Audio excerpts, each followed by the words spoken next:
Аранга аймгийн Ихтамир сумын малчин Нямбаяр энэ жил улсын аварга малчнаар тодорчээ. Тэрээр ихнэр 3 хүүхдээ хамт 1997 оноос хойш мал маллаж ашиг шимээг нь хүртэж яваа нэг юм а. Энэ 2018 онд улсын залуу аварга болж байгаа их баяртай байна. Тэгээд энэ сайхан хүндтэй шагнал авч байгаа аав ээжийн минь буюу энийг өсч цааш нь сайхан өсч төрнөөж энэ юуг нь уламжилж яваад их баяртай байна. Тэгээд энэ нутгийн гашрын аврагын сайхан малчтайсаа туршлага яаж гэж малаа малдаг. Харин Ихтамир сумын малчин амар сайхных адуун сүргийн тоо толгоогоо илүү өсгчээ. Тэрээр 2 дахь алтан унганы эзэн болж байна. Сэтгэл өндөр байна. Ингээд сүүлийн хэдэн жилийн төлөв ерөнхийдөө гайгүй бүр орсон. Тэгээд төл сайтай.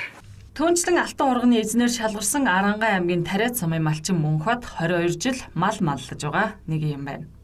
Надаа бас дэмжиж тусалж байгаа ах トゥ нартай ч гэсэн бүгдэнд нь баярлалаа гэж хэлье да.